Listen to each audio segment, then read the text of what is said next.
ये कहानी बर्लिन नाम के एक बहुत ज़हीन चोर की है, जो अपने साथियों के साथ बहुत समझदारी से चोरी करता है। शुरुआत बर्लिन को दिखाने से होती है, जिसकी तीसरी बीवी भी उसे डिवोर्स देकर जा रही थी, जिस वजह से वो काफी टूट जाता है, बहुत दुखी था, क्योंकि आज तक कोई भी उसका नहीं बना, उसे कोई प्यार नहीं करता। अब इतनी ही देर में यहाँ बर्लिन की टीम भी आ गई, जो उसे अपने साथ गाड़ी में बिठाकर वहाँ से ले जाती है, क्योंकि अब इन्हें अपनी चोरी करनी। टीम में बर्लिन के अलावा 4 और लोग थे। एक लड़की थी हैकर, एक लड़का था लॉक मास्टर, हर तरह की लॉक को वो आसानी तोड़ लिया करता था। तीसरा एक थोड़ा बुरा आदमी था, वो प्रोफेसर था, काफी ज़हीन था। वो इतना स्मार्ट था कि ये सारी चोरियाँ वो ही प्लान किया करता था कि कौन सी चोरी कब, कहाँ और कैसे करनी है। एक होता है सेटेलाइट मैन, जो सेटेलाइट्स को काफी अच्छे से संभालता, हैंडल किया करता। इसके अलावा हथियारों में भी उसे काफी महारत थी, लड़ना भी काफी अच्छे से आता था। ये 5 जो पुलिस ऑफिसर्स बनकर एक काफी आलीशान जगह पर पहुंचते हैं, जहाँ अमीर लोग बैठे डिनर कर रहे थे। वो एक अमीर आदमी के पास आकर उसे नकली वारंट दिखाते हैं। उसे कहती है कि हमें ये खबर मिली है कि तुम काफी कीमती और महंगी चीजों की स्मगलिंग करते हो, इसीलिए हम तुम्हारी तिजोरी की तलाशी लेने आए। इसीलिए अमीर आदमी बर्लिन को अपनी तिजोरी के पास लेकर जाता है, और यहाँ बर्लिन उसे बता ही देता है कि हम कोई पुलिस ऑफिसर्स नहीं है, बल्कि हम तो यहाँ पुराने वक्त का वो कीमती प्याला लेने आए हैं जो तुम्हारे पास है। अब क्योंकि अमीर आदमी कोई लड़ाई हंगामा करना नहीं चाहता था, इसीलिए वो चुपचाप प्याला बर्लिन को दे देता है। और अब जब ये 5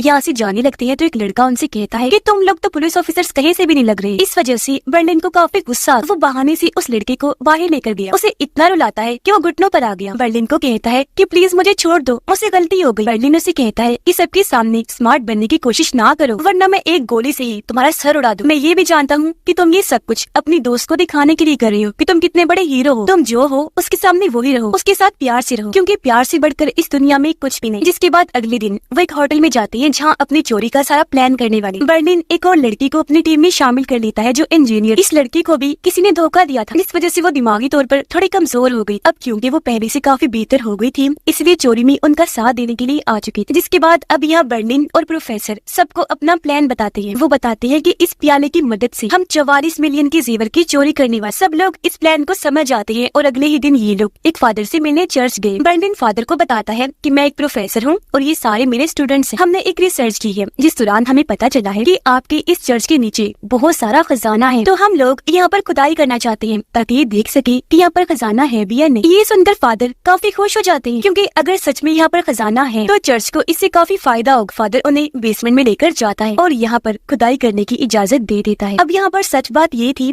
कि इस चर्च के नीचे से एक सुरंग होकर गुजरती थी, जो कि पेरिस की सबसे बड़े नीलामी घर में जाकर खुला करती थी। कुछ दिनों के बाद वहाँ पर बहुत ही महंगे जेवरात की नीलामी होने वाली, जिन्हें वहाँ की लॉकर रूम की अलग अलग तिजोरियों में रखना था, और इनका प्लान उन्हीं सारी तिजोरियों को चोरी करने का था। फिर बर्लिन अपने साथियों को बताता है कि हम जिस होटल में रह रहे हैं, उसके बिल्कुल सामने नीलामी घर के डायरेक्टर का घर भी है, जो अपनी बीवी के साथ वहाँ पर रहता है। हमें किसी तरह उसके घर पर जाकर पूरे घर में सीसीटीवी कैमरास लगाने हो, ताकि हम उस पर नजर रख सकें। कुछ देर के बाद नीलामी घर का डायरेक्टर जब अपनी वाइफ के साथ वहाँ से निकलता है, तो ये लोग चुपके से उसके घर में घुस जाते हैं और पूरे घर में कैमरास को फिट कर देते हैं। बर्लिन और प्रोफेसर कैमरास के जरिए नीलामी घर के डायरेक्टर और उसकी वाइफ पर नजर रख रहे थे। प्रोफेसर जब देखता है कि बर्लिन परेशान है, तो वो उसे हौसला देता है, कहने लगा कि तुम परेशान ना हो, देखना एक दिन तुम्हें कोई बहुत अच्छी लड़की मिलेगी, तुम हमें ही देख लो। मैं और मेरी वाइफ 25 साल से एक साथ हैं, हम दोनों एक दूसरे को बहुत प्यार करते हैं, कभी भी हमने एक दूसरे से अलग होने का नहीं सोचा। ये सुनकर बर्लिन कहता है कि मान लेता हूँ, लेकिन ये दुनिया धोखेबाज है, यहाँ पर सच्चे प्यार जैसी कोई चीज नहीं होती। अब बर्लिन जब अकेला नीलामी घर के डायरेक्टर और उसकी वाइफ पर नजर रख रहा था, तो वो देखता है कि अपने हस्बैंड के सोने के बाद उसकी वाइफ अपने डॉग को लेकर घर से निकल गई। तब बर्लिन भी उसका पीछे करता है। वो जब बार में गई, तो बर्लिन भी उसके पीछे पीछे चला जाता है। उसने देखा कि बार में डायरेक्टर की वाइफ गाना गा रही है। उसे देखते ही बर्लिन को वो काफी पसंद आई, आवाज भी उसकी काफी अच्छी लगी,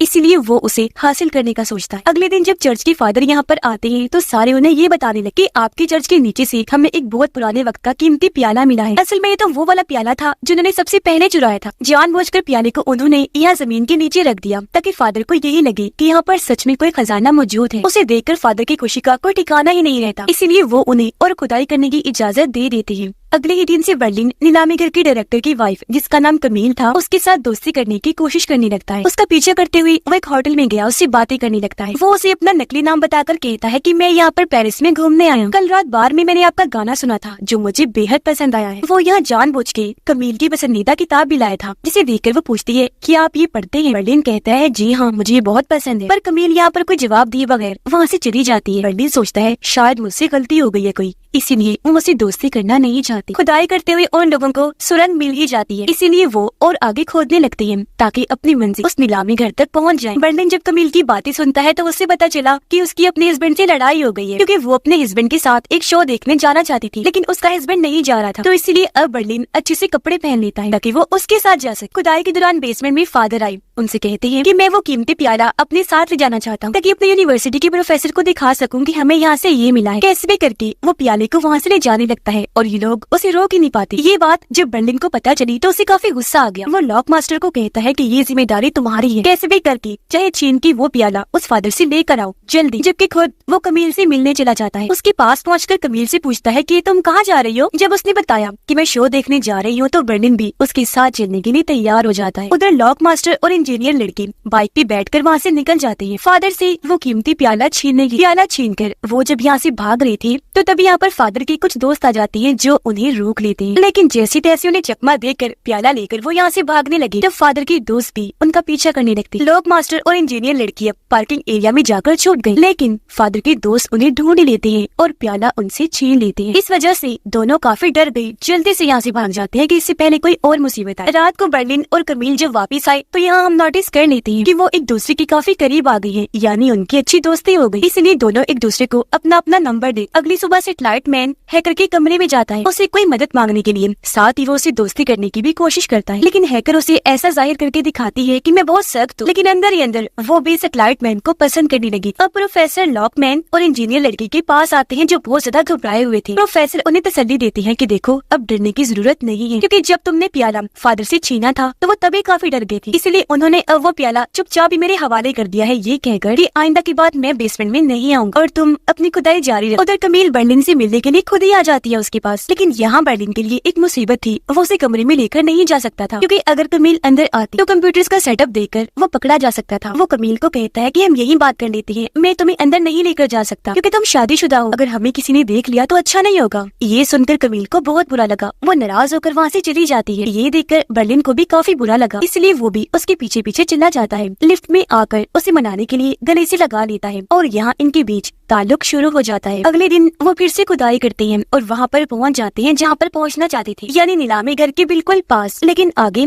एक काफी मजबूत दीवार थी जो लोहे के अलग अलग ब्लॉक से बनी हुई थी। तो तब यहाँ प्रोफेसर उन्हें प्लान बताते हैं कि हम अंदर दाखिल कैसे हो। वो बताता है कि सबसे पहले हम ब्लॉक्स को बारीकी से काटेंगे, फिर उन ब्लॉक्स को बड़ी चालाकी से गाड़ी से जोड़ दे ताकि हमारा जब दिल चाहे उसे लगा सके और जब दिल चाहे वहाँ से हटा भी दे। इस बिल्डिंग में हमेशा 2 गार्ड्स होते हैं, एक गार्ड तो होता है अंदर जो हमेशा कंट्रोल रूम में रहता है और उसकी नजर हमेशा कंप्यूटर स्क्रीन पर ही रहती है, दूसरा गार्ड होता है बाहर जो बाहर होने वाली चीजों को देखता है। अब सबसे पहले इन्हें उस बाहर वाले गार्ड का ध्यान भटकाना ताकि हैकर लड़की उनकी कंप्यूटर सिस्टम को हैक कर सके। यहाँ सेटेलाइट मैन नोटिस करता है कि वो दोनों गार्ड्स पिज्जा बहुत ज्यादा खाते हैं, हर दूसरे दिन पिज्जा ऑर्डर कर, इसलिए वो एक पिज्जा डिलीवरी बॉय बनकर गलत ऑर्डर लेकर जाता है, जिस बात पर गार्ड उससे बहस करने लगता है, इसीलिए सेटेलाइट मैन भी उसे गुस्सा दिलाने लगता है। इनकी बहस इतनी बढ़ गई कि गार्ड दूसरे गार्ड को भी लड़ने के लिए बुला लेता है और इस चीज का फायदा उठाकर हैकर लड़की उनकी कंप्यूटर सिस्टम को हैक कर लेती है, यानी कि अब वो सारे कैमरास को कंट्रोल कर सकती है। अब बर्लिन फिर से अपनी टीम को प्लान बताने लगता है और ये लोग फिर से उस सुरंग में चले जाते हैं। बहुत ही पतली तार से उस दीवार के ब्लॉक्स को काटने लगते हैं, फिर वहाँ एक मकनातीस लगाकर उसे थोड़ा सा ऊपर कर लेते हैं और आखिरकार लॉकर रूम में आ जाते हैं जहाँ पर वो सारी तिजोरियां हैं जिनके अंदर जेवरात होंगी, यानी कि इनका प्लान बिल्कुल ठीक चल रहा था अब तक और अब बस इन्हें इंतजार था नीलामी घर के सामान आने का, जिनमें वो सारे जेवरात भी होंगे जो बाद में इन तिजोरियों में रखे जाने थे और इस तरह बआसानी वो सारी तिजोरियों को चोरी कर सकते थे। अब इस चोरी की प्लानिंग के साथ साथ बर्लिन के प्यार की कहानी भी कमील के साथ शुरू हो जाती। वो अपना आधा टाइम इस प्लान को दे रहा था जबकि आधा कमील को दिया करता, लेकिन एक दिन कमील का हस्बैंड दोनों को एक साथ देख लेता है। लेकिन यहाँ पर बर्लिन कमील के हस्बैंड को ये कह देता है कि मैं एक आर्टिस्ट हूँ, आपकी वाइफ से मिलना चाहता था इसीलिए आज यहाँ पर आया। पर अपने हस्बैंड के जाने के बाद कमील बर्लिन को कहती है कि मुझे डर लग रहा है कहीं मेरे हस्बैंड को हमारे बारे में पता न चल जाए। बर्लिन उससे कहता है कि चलो फिर हम किसी ऐसी जगह पर चलते हैं जहाँ पर हमारे अलावा और कोई ना, इसलिए ये दोनों एक होटल में जाकर एक साथ वक्त गुजारते जबकि प्रोफेसर और बाकी लोग अपने होटल में होते हैं। या प्रोफेसर की वाइफ उसे कॉल करके कहती है कि अब मैं तुम्हारे साथ नहीं रहना चाहती क्योंकि तुम मुझे बिल्कुल टाइम नहीं देती,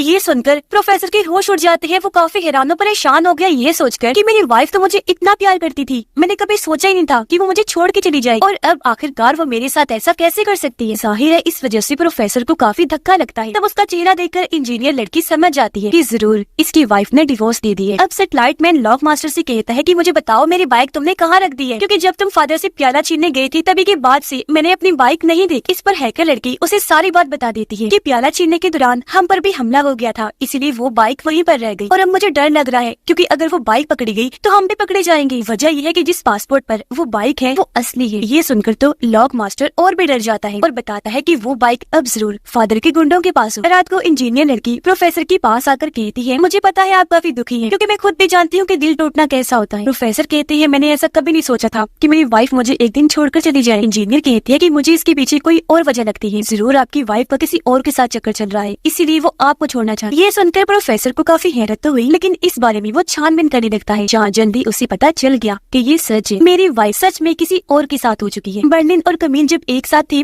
तो कमील का हस्बैंड उसे कॉल करके बताता है कि आज मैं छुट्टी पर था और मैंने तुम्हारी सारी ईमेल्स पढ़ ली है, मुझे पता चल गया है कि तुम्हारा अब किसी और के साथ चक्कर है। ये सुनकर बर्लिन हैरान नहीं था, बल्कि वो तो खुश हो रहा था कि चलो शुक्र है अब कमील मुझे अपना लेगी और अपने हस्बैंड को छोड़ दे। लेकिन कमील तो उसे ये कह देती है कि मैं अपने हस्बैंड को नहीं छोड़ सकती, मैं उसे बहुत प्यार करती हूँ, मैं तुम्हें भी नहीं छोड़ सकती, तुम्हें भी पसंद करती हूँ, लेकिन मैं तुम्हारी वजह से अपने हस्बैंड को नहीं छोड़ सकती, क्योंकि तुम्हारे साथ मेरी बस दोस्ती, जबकि मैं और मेरा हस्बैंड तो बच्चे के लिए प्लान बना रहे। ये सुनकर बर्लिन एक बार फिर टूट जाता है, क्योंकि आज कमील भी उसे धोखा देगी, यानी कि आज भी उसे सच्चा प्यार नहीं मिला। इसीलिए वो जब यहाँ से जा रहा था तो लॉक मास्टर को कॉल करके बताता है कि कमील का हस्बैंड बहुत एक चालाक इंसान है और अब मैं उसे सबक सिखा कर ही रहूं। अब कमील का हस्बैंड अपनी नीलामी करके लॉकर रूम में पहुंच जाता है और आने वाले सामान को तिजोरियों में रखने लगता है, जबकि उधर बर्लिन और उसकी टीम भी बिल्कुल तैयार थी उन सब को चुराने के लिए। जैसे ही सारी चीजें कमील का हस्बैंड तिजोरियों में रखता है तो वो टीम भी आगे बढ़ती है अपने प्लान को अंजाम देने की। एक एक करके तिजोरियों में जो भी सामान था वो सब को चुराने लगती है। यहाँ पर प्रोफेसर अपने घर टूटने की वजह से दुखी था, जबकि बर्लिन को एक बार फिर धोखा मिला था, वो इस वजह से गुस्से में था। तो यहाँ पर इन दोनों की आपस में बहस हो जाती है, जिस दौरान गलती से एक चीज वहाँ पर गिर गई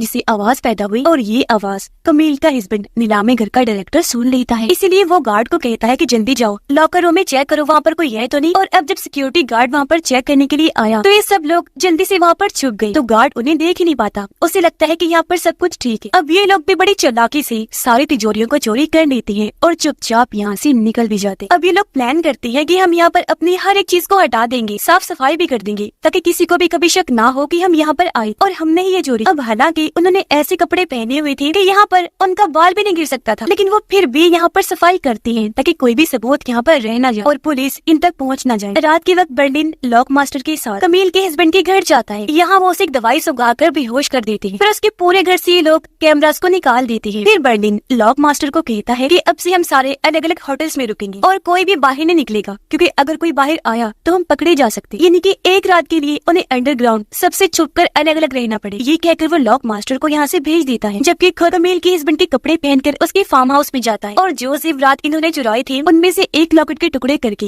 वो पूरे घर में फैला देता है, ताकि जब पुलिस इंक्वायरी करने यहाँ पर आए तो उन्हें यही लगे कि कमील के हस्बैंड ने ही चोरी या फिर चोरी में चोरों का साथ दिया है। अब असल में यहाँ पर बर्लिन कमील के हस्बैंड के साथ ही सब कुछ बदला लेने के लिए कर रहा था, उसे फंसा कर, ताकि वो फंस जाए और उसकी वाइफ कमील मेरे पास आ जाए और हम दोनों का ताल्लुक दोबारा से पहले जैसा हो जाए। अब लॉकर रूम से बाहर आने के बाद ये उस दीवार को भी मजबूती से वेल्डिंग कर देते हैं, ताकि यहाँ पर भी कुछ सबूत बाकी न रहे। फिर उन्होंने पूरे सुरंग को भी पहले जैसा बना दिया, फिर सारे कैमरास पर से और सिस्टम पर से भी पूरी तरह अपना कंट्रोल हटा देते हैं, ताकि शक की जरा से भी गुंजाइश ना बचे। रात के वक्त सेटेलाइट मैन हैकर लड़की से मिलने आता है, उसे कहने लगा कि अभी फिलहाल मैं पेरिस नहीं छोड़ सकता, क्योंकि अगर पुलिस बाइक तक पहुंच गई तो वो लोग मेरे पासपोर्ट तक भी पहुंच जाएंगे। मैं अपना पासपोर्ट चुराने ऑफिस गया था, लेकिन वहाँ हर तरफ अलार्म लगे हुए, इसलिए मैं पासपोर्ट नहीं चुराया और अब मुझे तुम्हारी मदद चाहिए ताकि मैं अपना पासपोर्ट हासिल कर सकूं। ये सुनकर हैकर लड़की कहती है पर मैं तुम्हारे साथ नहीं जा सकती, बर्लिन ने बाहर निकलने से मना किया है। ये सुनकर सेटेलाइट मैन कहता है पर ऐसा करना ही पड़ेगा, क्योंकि अगर मेरा पासपोर्ट पुलिस के हाथ लग गया तो हम लोग और हमारी चोरी तो वैसे भी पकड़ी जाए, इसलिए अब जल्दी से मेरे साथ चलो। जो सुनकर हैकर लड़की भी उसकी मदद करने को राजी हो जाती है। ये दोनों अपने साथियों से बहाना बनाकर वहाँ से बाहर निकल जाते हैं, जबकि लॉक मास्टर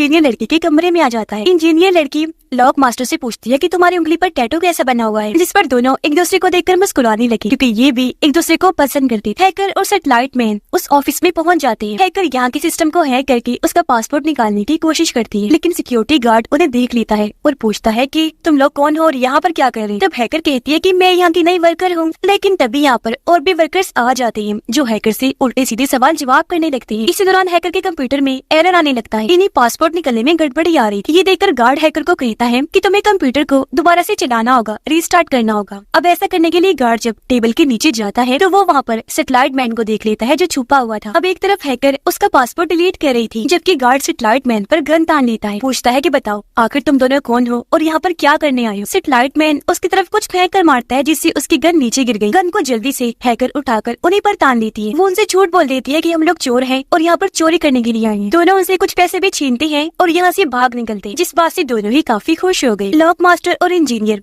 एक बार में गए जहाँ पर बहुत सारे अमीर लोग आए हुए थे, तो यहाँ से वो उनकी गाड़ी चुराने का सोचते हैं। सिक्योरिटी गार्ड उन्हें अंदर जाने नहीं देते, इसीलिए वो बड़ी चालाकी से एक कपल की गाड़ी चुराकर वहाँ से भाग जाते हैं। लॉक मास्टर इंजीनियर लड़की को लेकर एक जगह पर जाता है जहाँ पर रेस हो रही थी और ये गाड़ियों की रेस, इसलिए लॉक मास्टर वहाँ के एक आदमी को चैलेंज करता है। कहने लगा कि अगर मैं ये रेस हार जाऊंगा तो मैं अपनी गाड़ी तुम्हें दे दूंगा और अगर तुम हार गए तो तुम्हें मुझे देनी पड़ेगी। इंजीनियर लड़की यहाँ पर चोरी किया हुआ एक हार भी लेकर आई होती है। उसका पहनने का दिल कर रहा था, लेकिन लॉक मास्टर उसे ऐसा करने से मना कर रहा था, ये कहकर कि यहाँ पर इसे पहनना खतरे से खाली नहीं होगा। जिस पर इंजीनियर कहती है कि मैंने अपनी जिंदगी में इतना महंगा और कीमती लॉकेट पहली बार देखा है, मेरा बहुत दिल कर रहा है इसको पहनने का, लेकिन अगर तुम मना कर रहे हो तो मैं बाद में पहन लूंगी। ये कहकर उसने हार को अपनी जेब में रख लिया। अब इस रेस में लड़कियों को भी गाड़ी के ऊपर खड़ा किया जाता था, यानी एक गाड़ी पर एक लड़की खड़ी हुआ गाड़ी को वो स्पीड में चलाया जाता है। जैसे रेस स्टार्ट हुई इंजीनियर लड़की को काफी मजा आया क्योंकि वो लॉक मास्टर की गाड़ी के ऊपर खड़ी। तभी इंजीनियर लड़की का फोन बजने लगा। उसने जब चेक किया तो उसके पुराने दोस्त का फोन था। ये देख वो काफी हैरान रह गई, जिस बातें भी हो जाती है, इसलिए लॉक मास्टर को गाड़ी रोकने के लिए कहती है। वो भी बिना सोचे गाड़ी रोक देता है और इस तरह वो इस रेस में हार गया था। इंजीनियर लड़की बहुत ज्यादा रोने लगती है, इसलिए लॉक मास्टर उसे संभालता है। रेस हारने की वजह से लॉक मास्टर को वो गाड़ी दूसरे लड़के को देनी पड़ती है, जिसके बाद वो इंजीनियर को लेकर यहाँ से चला जाता है। वो उसे एयरपोर्ट पर ले जाकर एक प्लेन में बिठाता है। पूछने लगा कि आखिर ऐसा क्या हुआ था जो तुमने गाड़ी रुकवाई। वो बताती है कि मेरे पास मेरे पुराने दोस्त की कॉल आ गई थी, जो देखकर मुझे उसकी याद आने लगी और मैं रोने लग गई थी, तो मुझे गाड़ी रुकवानी पड़ी। वो अपनी कहानी बताने लगी कि मेरा वो पुराना दोस्त बहुत अच्छा इंसान था। वो एक काफी बड़ा सिंगर था जिसकी मैं फैन थी, उसे बहुत पसंद किया करती थी, हर वक्त उसके गाने सुनती रहती थी। एक दिन जब उस सिंगर ने मुझे देखा तो हम दोनों का ताल्लुक बन गया। मैं उसके साथ ताल्लुक बनाकर बहुत खुश थी। सब कुछ मुझे किसी सपने की तरह लग रहा, क्योंकि जिसकी मैं फैन थी, जो मुझे अच्छा लगता था, आज मैं उसकी दोस्त बन गई थी। फिर ये सिलसिला इतना ज्यादा बढ़ा कि मुझे उससे प्यार हो गया। मुझे इतना प्यार हो गया कि ये पागलपन जुनून तक जाने लगा, जिस वजह से मैं अजीबोगरीब हरकतें करने लगी। जब कभी भी मैं उसके पोस्टर्स देखा करती थी तो मैं बौखला जाती, अजीबोगरीब हरकतें करना शुरू हो जाती थी। वो सब देखकर मेरे मॉम डैड को लगा जिसे मैं पागल हो रही हूँ, तो उन्होंने मुझे मेंटल हॉस्पिटल में भेज दिया। अपनी कहानी बताकर वो रोने लगती है। तब लॉक मास्टर उसे तसल्ली देता, कहने लगा कि अब मैं तुम्हारा मूड ठीक करने के लिए कुछ बहुत बड़ा तूफान करने वाला। प्लेन स्टार्ट करके वो इंजीनियर को कहता है कि मैंने आज से पहले कभी भी प्लेन नहीं उड़ाया, आज पहली बार तुम्हारे सामने ऐसा करने वाला। इतना कहकर वो प्लेन उड़ा देता है। दोनों को काफी अच्छा तो लगा, लेकिन कुछ देर बाद इंजीनियर उसे प्लेन जल्दी से रोकने का कहती है। उसने ऐसा ही किया और ये दोनों हंसने लगते। फिर जब ये बाहर निकले तो इंजीनियर लड़की अपनी जेब चेक करने लगती है। कहती है, ओह माय गॉड, मेरी जेब में तो वो हार है ही नहीं, जिसका मतलब है कि वो उसी गाड़ी में ही रह गया। बर्लिन जब होटल में गया तो कमील भी उसे मिलने के लिए आ जाती है। कहने लगी कि मुझे तुम भी पसंद हो, लेकिन मैं अपने हस्बैंड को नहीं छोड़ सकती क्योंकि उससे प्यार करती हूँ। बर्लिन कहता है, लेकिन ऐसा नहीं चलेगा, तुम्हें हम दोनों में से किसी एक को ही चुनना होगा। फिर अब एक डिटेक्टिव को इस केस को हल करने के लिए हायर किया जाता है। अपनी टीम के साथ वो उसे लॉकर रूम में जाती है, लेकिन उसे यहाँ पर कोई सबूत, कोई ऐसी चीज नहीं मिलती जिससे वो पकड़े जाते। फिर अगले दिन ये सारे लोग चोरी का सामान लेकर अलग अलग जगह पर शिफ्ट हो जाते हैं, जैसा बर्लिन ने प्लान बनाया था। जिसके बाद इन्होंने ये प्लान किया था कि हम बाद में एक जगह आकर मिलेंगे। पुलिस भी नीलामी घर के डायरेक्टर कमील के हस्बैंड को गिरफ्तार कर चुकी थी, क्योंकि सारा शक उस पर आ गया था। अब इस टीम में से हमें सैटेलाइट मैन और हैकर लड़की दिखाए जाते हैं, जिन्होंने अपना हुलिया बिल्कुल टूरिस्ट जैसा बनाया हुआ था और उन्होंने अपने बैग में चोरी का सामान रखा हुआ था। और क्योंकि कोई भी पुलिस वाला टूरिस्ट के बैग चेक नहीं करता, इसीलिए उन्हें आगे भेज दिया जाता है। दोनों एक बस में बैठ गए अपनी मंजिल पर जाने के लिए। उनके बाद प्रोफेसर, इंजीनियर और लॉक मास्टर एक वैन में बैठकर निकल जाते हैं। यहाँ पर इंजीनियर और लॉक मास्टर ने बहन भाई का रोल किया था, जबकि प्रोफेसर उनके डैड बने थे। और अगर पुलिस इन्हें पकड़ती तो इनके पास नकली राख भी थी, जहाँ वो पुलिस को ये कह देंगे कि हम अपनी माँ की राख को नदी में बहाने जा रहे। कमील जब वापस अपने घर आई तो यहाँ पर पुलिस को देखकर काफी हैरान रह जाती है। तब डिटेक्टिव उसे बताती है कि एक चोरी करने में तुम्हारे हस्बैंड का हाथ है, तो इसीलिए उसे गिरफ्तार कर लिया गया। फिर डिटेक्टिव पूछताछ करने कमील के हस्बैंड के पास गई, लेकिन वो बार बार एक ही बात कह रहा था कि ये चोरी मैंने नहीं की। कमील फोन करके बर्लिन को अपने घर बुलाती है और उसे सारी बात बता देती है कि मेरा हस्बैंड फंस गया है। तब यहाँ बर्लिन उसे हौसला देता है कि तुम बिल्कुल भी परेशान मत हो, मैं तुम्हारे साथ हूँ। कमील उसे कहती है कि मेरा हस्बैंड ऐसी हरकत नहीं कर सकता, इसके पीछे जरूर किसी और का हाथ है जो मेरे हस्बैंड को बस फंसाने की कोशिश कर रहा है, इसीलिए अब मैं अपने हस्बैंड को छुड़वाऊंगी जो पूरी तरह बेगुनाह है। जबकि पुलिस ने भी हर जगह पर नाकाबंदी कर दी थी, रास्ते रोक दिए थे ताकि कोई भी यहाँ से निकल न सके। वो तीनों वैन में बैठकर जब एक नाकाबंदी वाली जगह पर पहुँचती है तो पुलिस उनकी छानबीन करने लगती है। प्लान के मुताबिक लॉक मास्टर और इंजीनियर यही बताते कि हम अपनी माँ की राख को नदी में बहाने जा रहे, लेकिन पुलिस वाले उनकी बातों को यकीन नहीं करते। कहते हैं कि हमें ये राख पहले दिखाओ तभी हम यहाँ से जाने देंगे, लेकिन इंजीनियर लड़की राख वाली बोतल लेकर वहाँ से भाग जाती है। पुलिस भी उसका पीछा करने लगी और जब उसे पकड़ के वो बोतल को देखते हैं तो सच में उसमें राख ही थी। तब पुलिस को यकीन आ गया कि ये लोग सच बोल रहे हैं और इस तरह हम इनके साथ और मुर्दे के साथ गलत कर रहे हैं, जो सोचकर पुलिस वाले इन्हें जाने देते हैं। प्रोफेसर हैकर लड़की को फोन करके बताता है कि हर जगह पर पुलिस ने नाकाबंदी लगा दी है, इसलिए तुम दोनों जल्दी से अगले स्टॉप पर उतर जाओ, फिर पैदल ही आगे बढ़ो और यहाँ से निकलने की कोशिश करो। इन्होंने ऐसा ही किया, ये अगले स्टॉप पर उतर जाते हैं। इस बीच सैटेलाइट मैन हैकर लड़की से बात करने की कोशिश करता है क्योंकि वो उसे पसंद करता था, लेकिन हैकर लड़की उसे डांट दी। उधर वो तीनों इन्हीं प्रोफेसर, इंजीनियर और लॉक मास्टर अपनी वैन को एक जगह पर पार्क कर देती हैं जिसके सामने एक घर था। घर में एक औरत रहा करती थी जो प्रोफेसर को देखते ही उसे पसंद करने लगी। लॉक मास्टर बर्लिन को कॉल करके पूछता है कि तुम कहाँ पर हो। बर्लिन ने बताया कि मैं अभी भी पेरिस में ही हूँ। यह लॉक मास्टर उसे सच बता देता है कि चोरी की उन हारों में से हमने एक हार को खो दिया है, हमसे बहुत बड़ी गलती हो गई है, हम तुम्हारे मना करने के बावजूद भी बाहर निकल गए थे। ये सुनकर बर्लिन कहता है कि वो हार अब तक पुलिस के हाथ लग चुका होगा, जिसके जरिए वो हम तक पहुँचने वाले ही होंगे, यानी कि अब जल्द हम पकड़े जाने वाले हैं। उनकी इस हरकत पर बर्लिन को गुस्सा तो आया, लेकिन वो उसे माफ कर देता है और आगे का प्लान बताने लगता है। फिर बर्लिन आया कमील के पास और उसे कुछ पैसे देता है ताकि वो अपने हस्बैंड के लिए अच्छा और महंगा वकील हायर कर ले। ये देखकर कमील काफी खुश हो गई कि बर्लिन कितना अच्छा इंसान है, इतने मुश्किल वक्त में मेरा साथ दे रहा है। अब पुलिस छानबीन करते हुए रेस वाले उस कार ड्राइवर तक पहुंच जाती है और उसे पूछने लगी कि आखिर ये हार तुम्हारे पास क्या कर रहा है। तब वो ड्राइवर बताता है कि एक लड़का यहाँ पर अपनी दोस्त के साथ आया था मेरे साथ रेस लगाने, तो हमें उसकी गाड़ी में ही ये हार मिला था। पता चला है कि जो गाड़ी वो लेकर आए थे वो भी उनकी नहीं थी। पुलिस कहती है कि उस लड़के की कोई पहचान बताओ। तब ड्राइवर कहता है कि उसकी उंगली पर एक टैटू बना हुआ है। 5K छोड़ जाने पर प्रोफेसर अभी परेशान हो ही रहा था कि तभी यहाँ पर उनके सामने वाली औरत आई जो उसे पीने के लिए शराब देती है। शराब को पीते प्रोफेसर को नशा चढ़ गया, इसीलिए वो फौरन अपनी वाइफ को कॉल करके कहता है कि मैं जान गया हूँ तुम मुझे धोखा दे रही हो, इसी वजह से तुम मुझे छोड़ना चाहती। ये सुनकर उसकी वाइफ काफी चौंक गई,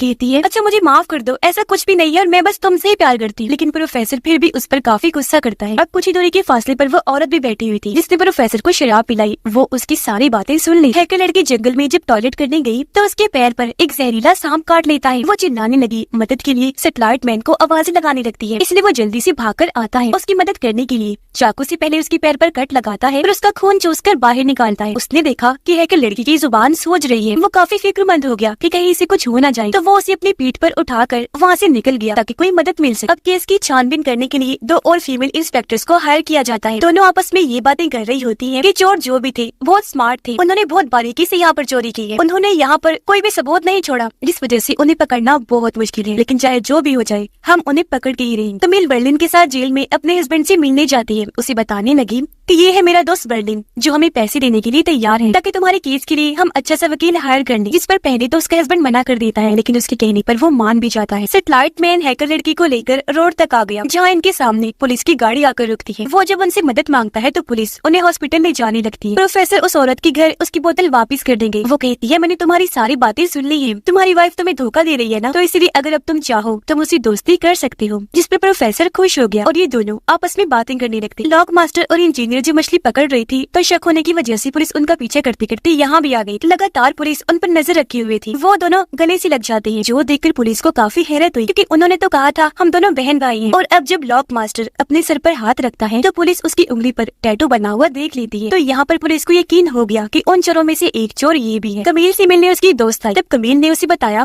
कि मेरा दोस्त बर्लिन यहीं पर है जो बहुत अच्छा है, मेरे हस्बैंड को छुड़वाने के लिए वो मेरी मदद कर रहा है। ये सुनकर उसकी दोस्त काफी हैरान रह गई। कमील से कहती है ये बात सोचने में काफी अजीब है। वो तुम्हारा दोस्त है लेकिन फिर भी तुम्हारे हस्बैंड को छुड़वाने में तुम्हारी मदद कर रहा है। एम्बुलेंस के जरिए हैकर को जब पुलिस ले जा रही थी तो तभी हैकर की जेब से गन नीचे गिर जाती है, जो देखकर पुलिस को काफी हैरत हुई। अब सेटेलाइट मैन जल्दी से वो गन उठाकर पुलिस पर तान देता है, कहने लगा कि अब जल्दी से जाकर अपनी गाड़ी में बैठ जाओ और हमारे लिए कोई हरकत करने की जरूरत नहीं है। प्रोफेसर जब उस औरत के साथ था तो वो बाहर झांकता है जहाँ पर पुलिस उनकी वैन के सामने खड़ी हुई थी। उसे लगा कि जरूर पुलिस को हम पर शक हो गया है, तो पुलिस के जाने पर वो वहाँ की साफ सफाई कर देता है ताकि हम पकड़े ना जाएं और यहाँ से जल्द निकलने की तैयारी करने लगता है। अब एक दिन कमील बर्लिन को कहती है कि देखो मैं अपने हस्बैंड को नहीं छोड़ सकती, तो तुम्हारे लिए बेहतर यही होगा कि तुम मुझे ही छोड़कर यहाँ से चले जाओ। प्रोफेसर इंजीनियर और लॉक मास्टर को बता देता है कि पुलिस यहाँ पर आई थी, उन्हें हम पर शक है, तो हमें जल्द से जल्द यहाँ से निकलना चाहिए। जिसके बाद वो बर्लिन को कॉल करता है उसे पूछने के लिए कि तुम कहाँ पर हो। जब बर्लिन ने उसे बताया कि मैं अभी तक पेरिस में हूँ तो प्रोफेसर उसे कहता है कि तैयार हो जाओ, मैं तुम्हें लेने के लिए आ रहा। और अब क्योंकि इस केस को हल नहीं किया जा रहा था तो यहाँ पर एक और डिटेक्टिव को हायर किया जाता है। वो उस टैटू के निशान को हर जगह फैला देती है और कहती है कि अगर इस टैटू वाला इंसान किसी को भी कहीं भी दिखे तो फौरन उसे गिरफ्तार कर लिया जाए। अब कमील से मिलने दोबारा उसकी दोस्त आई, पूछती है कि कमील तुम्हारी जिंदगी में ये सब कुछ क्यों चल रहा है और इतनी जल्दी जल्दी सब कैसे हो रहा है। कमील कहती है कि मैं खुद परेशान हूँ, मुझे भी समझ नहीं आ रही कि यहाँ पर चल क्या रहा है। जिस पर उसकी दोस्त कहती है कि अक्सर मैंने फिल्मों में देखा है कि लड़की का जो दोस्त होता है वही उसके हस्बैंड को फंसाता है और तुम्हारे केस में भी मुझे ऐसा ही लग रहा है। हो सकता है कि बर्लिन ही वो इंसान हो जिसने तुम्हारे हस्बैंड को फंसाया है और अब वो तुम्हारी मदद करने का नाटक कर रहा है ताकि तुम्हारे सामने हीरो बन सके। ये सुनकर कमील को काफी हैरानी हुई और वो चुपके से बर्लिन की जेब से उसका पास चुरा लेती है ताकि वो बर्लिन के कमरे में जाकर चेक कर सके कि क्या मेरी दोस्त सच कह रही है, क्योंकि अभी तक उसने बर्लिन का कमरा नहीं देखा था। प्रोफेसर भी बर्लिन से मिलने के लिए आ जाता है और ये दोनों भी यहाँ से निकलने का प्लान बनाने लगे। पुलिस को लग रहा था कि वो सारे चोर अभी भी उस होटल में ही रह रहे हैं, इसलिए वो उन्हें पकड़ने के लिए वहाँ पहुँच जाती है, जबकि बाकी पुलिस उनकी वैन के पास आ जाती है बाकियों को पकड़ने के लिए। कमील भी जब बर्लिन के कमरे में जाती है तो यहाँ पर कैमरास और बाकी सेटअप देखकर काफी हैरान रह जाती है। वो समझ गई कि बर्लिन ही चोर है और इसने ही मेरे हस्बैंड को फंसाया है। उधर पुलिस उनकी वैन की तरफ बढ़ रही थी जिसके अंदर इंजीनियर और लॉक मास्टर थे। पुलिस जब उन पर गोली चलाने लगती है तो वो लोग भी बदले में गोलियां चलाते हैं। तब इंस्पेक्टर उनसे पूछती है कि आखिर तुम लोगों की मांगे क्या हैं। इसी के साथ वैन में पर्दे के पीछे से एक स्पीकर बाहर आता है जिसमें लॉक मास्टर कहता है कि हमारी ये मांग है कि तुम हमें 5 मिनट दो सोचने के लिए। अब यहाँ हमने देखा कि उन्होंने अपनी वैन ऐसी जगह पर पार्क की थी जिसके नीचे टनल का रास्ता था, यानी कि सुरंग, इसलिए वो सुरंग के रास्ते भागने लगती है। जबकि पुलिस को गुमराह करने के लिए उन्होंने वहाँ पर पपेट कठपुतलियां लगाई हुई थी और जो माइक था वहीं पर स्पीकर लगा हुआ था ताकि उनको ये लगे कि यही स्पीकर में बोल रहे हैं। और अब जब वो दोनों यहाँ से काफी दूर चले गए तो पुलिस भी समझ जाती है कि उन्होंने हमें पागल बनाया है, वो तो यहाँ से भाग चुके हैं। पुलिस ने जब देखा कि यहाँ पर एक सुरंग है तो वो भी इसके अंदर चली जाती है उन लोगों का पीछा करने की। सेटेलाइट मैन दोनों पुलिस ऑफिसर्स को बंदी बनाकर हैकर लड़की को लेकर यहाँ से भाग जाता है। लॉक मास्टर और इंजीनियर जब सुरंग से बाहर आए तो वो देखते हैं कि यहाँ पर ट्रक्स खड़े हुए हैं। दोनों जल्दी से भागकर एक ट्रक के ऊपर चले गए और जिस रंग का ट्रक था उसे रंग की पन्नी लपेट कर वहाँ पर छुप जाते हैं। और अब जब पुलिस वहाँ पर आकर छानबीन करती है तो वो दोनों उन्हें कहीं भी नहीं मिलते। कमील ने अपनी दोस्त को बर्लिन के बारे में सब कुछ बता दिया था, जिस पर उसकी दोस्त का कहना था कि तुम जल्दी से पुलिस को कॉल करके उसकी सारी सच्चाई बता ताकि बर्लिन फंस जाए और पुलिस उसे गिरफ्तार कर ले। अब तभी यहाँ कमील को ख्याल आया कि मुझे भी अपने हस्बैंड के लॉकर का सामान चेक करना चाहिए और जब वो उसका सामान चेक करने लगी तो तभी उसे वहाँ अपने हस्बैंड की तस्वीरें मिलती है जो उसकी दूसरी बीवी के साथ थी और उनका बच्चा भी होने वाला था। ये देखकर कमील काफी हैरान और परेशान रह गई। सोचती है कि इतने सालों से मेरा हस्बैंड मुझे धोखा दे रहा था जिससे मैं इतना प्यार किया करती थी। वो सोचती है कि मेरा हस्बैंड कितना चालाक है, उसने मुझे शक भी नहीं होने दिया। इसलिए अब वो पुलिस का फोन काट देती है। बर्लिन के बारे में उन्हें कुछ नहीं बताती क्योंकि इस वक्त उसे बर्लिन से ज्यादा अपना हस्बैंड गुनहगार लग रहा था। जिस पर उसकी दोस्त कमील को कहती है कि अब हमें बर्लिन को ब्लैकमेल करना चाहिए और जो चीजें उसने चुराई हैं उसमें से आधा हिस्सा मांगना चाहिए, जिस पर कमील भी मान जाती है। अब प्रोफेसर और बर्लिन अपने अपने कमरों की सफाई कर रहे थे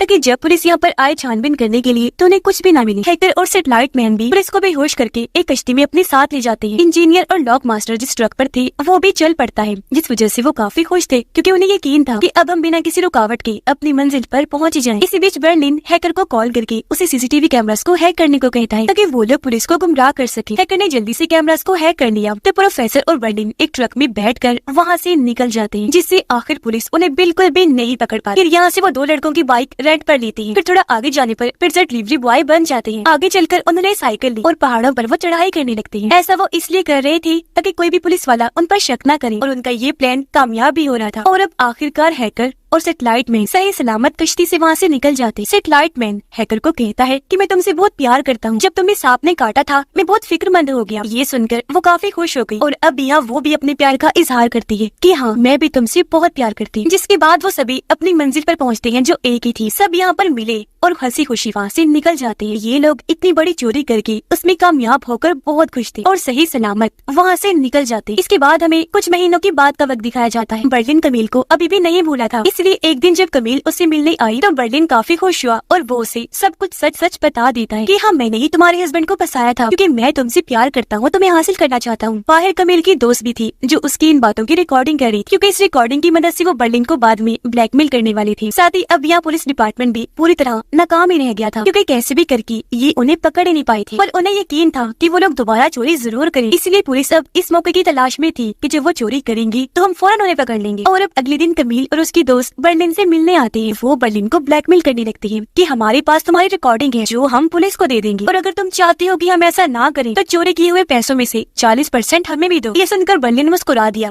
कहता है कि मैंने तो वो रिकॉर्डिंग पहले ही तुम लोगों से चुरा ली है क्योंकि मैं जानता था तुम लोग कुछ ऐसा करने वाले और बाद में मुझे ब्लैकमेल करोगी। लेकिन सच में कमील मैं तुमसे सच्चे दिल से प्यार करता हूँ। मैंने अपने फायदे के लिए तुम्हें जरा भी इस्तेमाल नहीं किया और मेरे लिए पैसा नहीं प्यार तुम जरूरी हो। ये कहकर वो उन दोनों को अपने हिस्से का सारा पैसा दे देता है और ये डील कर लेता है कि मैं अगली बारी जब भी चोरी करूंगा तो सारे पैसे कमील को ही दे दिया करूंगा। जिस पर कमील काफी खुश हो गई, उसके प्यार से मुतासिर हो जाती है। पैसों को हासिल करके कमील और उसकी दोस्त काफी खुश हो गई। यहाँ पर कमील बर्लिन के बारे में ये सोच रही थी क्योंकि अब शायद उसे भी बर्लिन से प्यार हो गया था और ये दोनों एक हो जाएं। कुछ दिन के बाद प्रोफेसर बर्लिन से मिलने आया जहाँ बर्लिन उसे कहता है कि हमारी छुट्टियां हुई काफी दिन हो गए हैं ना, तो क्यों ना अब हम अगली चोरी करने चलें। ये सुनकर प्रोफेसर काफी खुश हो जाता है, कहने लगा अरे वाह बहुत अच्छा आइडिया है क्योंकि मैं भी दूसरी चोरी होने का बेसब्री से इंतजार कर रहा हूँ। यार जल्दी करो। दोनों इस बात पर काफी खुश हो गई और इसी के साथ ये सीजन